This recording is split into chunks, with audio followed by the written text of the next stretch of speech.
收睇今日嘅新聞檔案。政府將旺角7街遷拆，以配合西九龍舊區重建發展計劃。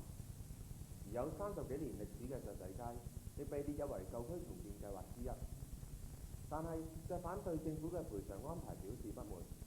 而家就等我哋嘅記者帶大家探討一下呢個問題。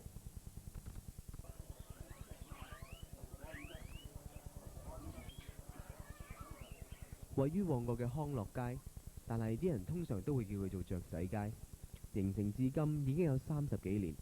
街道嘅兩旁都佈滿咗售賣雀鳥同埋養雀用具嘅攤檔同埋店鋪，而呢一度亦都係全港唯一一處養雀行業嘅大本營。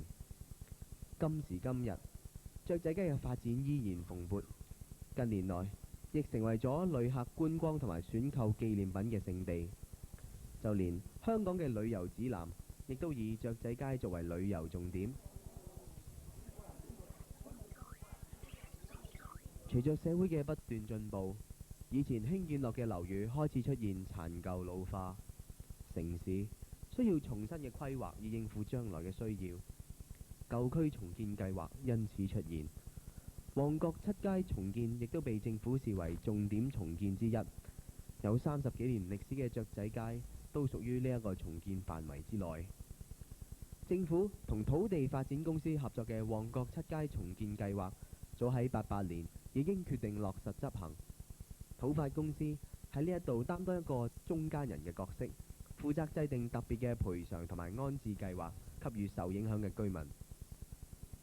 對於雀仔街嘅雀販嚟講，佢哋嘅賠償問題同一般嘅住戶唔同。如果雙方唔能夠達成共識嘅話，一個代表着歷史傳統嘅娛樂，會唔會就咁淹沒於不斷前進嘅社會步伐當中呢？而家就等我哋探討下呢一個問題。政府雖然喺新興建嘅雀鳥公園劃分咗鋪位俾雀仔街嘅雀販，但係鋪戶嘅數目不足，令到部分嘅雀販唔能夠搬到新嘅雀鳥公園。我哋嘅記者曾經訪問過港九雀鳥公會嘅主席盧柏良先生，睇下佢對呢件事有咩睇法。唔夠啊！唔夠嘅。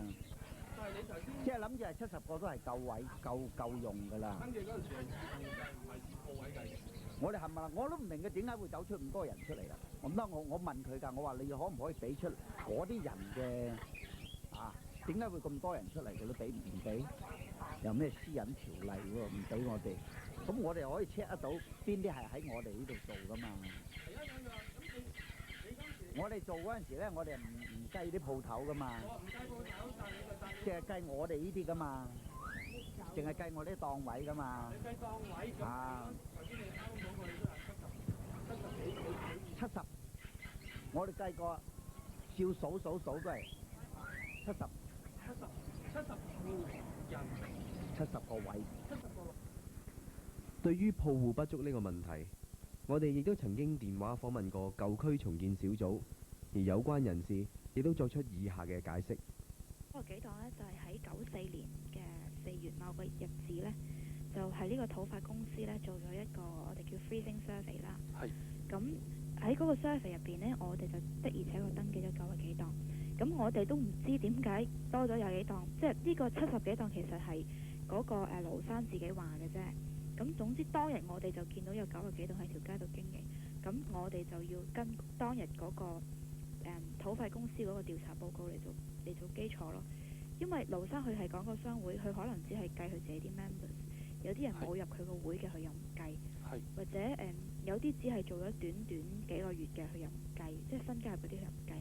但係問題政府嘅立場就係，只要你喺94年4月嗰個日子度經營嘅，政府就會俾翻，即係就會俾翻個資格你嘛。總之佢數到就70幾檔，咁政府數到就90幾檔，咁其實冇得拗咯。我覺得呢個問題，咁事實上就係我哋數到90幾檔，咁我哋亦都一定要跟翻土發嗰公司嗰個，就 rather than 跟佢哋自己數出嚟嗰幾個。除咗鋪戶數目問題之外，對於鋪戶嘅賠償方法，亦都係雀販同埋有關部門一直爭持不下嘅問題。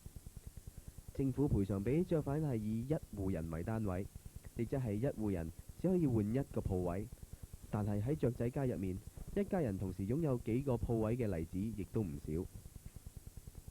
父母啊，佢話1戶1檔啊，你一家人只能夠得一個檔口。你父母70歲，你而家現年我哋50歲，你喺呢度做咗30年，你由於你有父母喺度，你係冇資格入呢條街，冇入雀仔檔嘅。但係舊區重建小組嘅有關人士就對一戶一檔呢一個問題作出以下嘅回應。因為呢，其實呢一個係市政局嘅小販牌嘅政策嚟嘅。咁因為而家佢哋去新嗰個元普街雀鳥花園嘅時候呢，佢哋將會係 under 市政局噶嘛。咁於是就要跟翻市政局嘅遊戲規則啦。咁呢個其中一個原因啦。咁第二個原因呢，就係、我哋新嗰度就只係得70檔，但係舊嗰度呢，就我哋睇到就有成好多檔，有成90幾100檔咁。咁我哋就一定要用一啲方法去 make sure 即係大部分真係有需要嘅人都會有翻一個鋪位去經營咯。即係你話我俾個資格佢哋冇所謂㗎，即係我可以發100、200個資格出去，但問題係檔位只係得70個，如果佢哋要佢哋自己爭嘅話呢，可能會爭高晒個價錢。另外，據港九雀鳥工會主席盧柏良先生講，以往一直都冇俾市政局小販管理隊嚟雀仔街掃檔㗎，但係當政府計劃重建康樂街一帶嘅地區之後，就經常俾小販管理隊控告佢哋無牌阻街擺檔。但係康樂街裏面嘅雀販就每年都有繳付雀仔牌費同埋商業登記費嘅。你話拉過就算小販咁樣計咁樣，我哋冇呢啲，你又冇話到我哋知。你話我哋小販，你有冇俾小販牌我啊？係咪先？咁我哋嘅位係咪你俾我㗎？你小販你睇下嗰啲小販係咪有位㗎？係咪啊？有規定係3乘4，一年係交5000幾蚊，係嘛？咁你又咁先叫小販啊嘛？咁啊無牌小販你走鬼㗎嘛？咁我哋咩啊？我哋又要攞雀仔牌3100幾蚊一年，商業登記2000幾蚊一年，小販唔使做啲嘢，係咪先？即係唔好嘅就俾我哋，好嘅就你要，咁叫做公唔公道咧？啱唔啱啊？呢啲好勉強。而我哋亦曾經電話訪問過市政總署部門嘅發言人，表示康樂街裏面嘅雀販性質上係屬於無牌小販。咁我哋界定小販咧，睇佢營業性質嘅啫。如果係喺一個私人嘅地方裏邊，就已經唔係一個小販啦。但係佢營業嘅地方係一個公家地方嚟嘅咯。咁佢係嗰笪地方嘅營業地方係屬於政府嘅啦。咁佢同其他喺街上面擺埋嘅小販性質上，我哋都應該當佢係小販咯。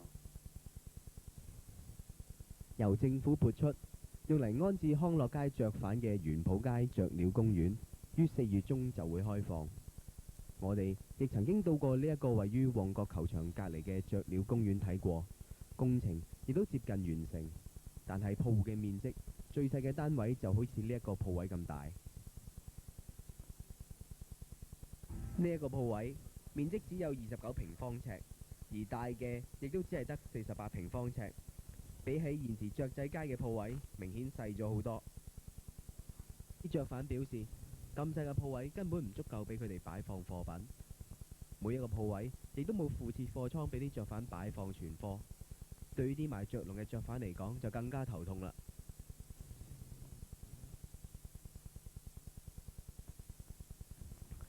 雖然雀仔街清拆所引起嘅問題到依家仍然未解決，但係呢一條街所帶出嘅另一種所謂後街文化，就會隨住清拆工程開始而消失。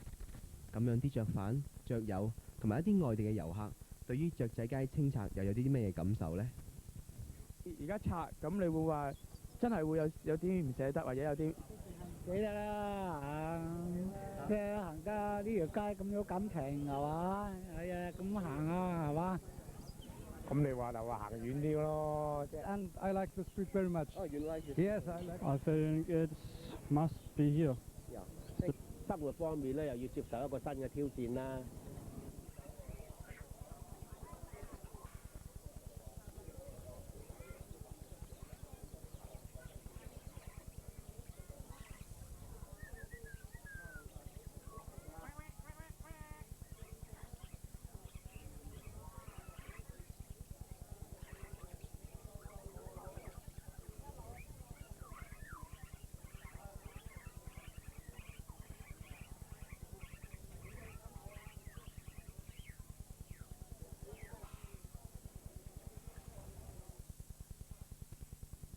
嘅節目時間夠啦，下星期再會。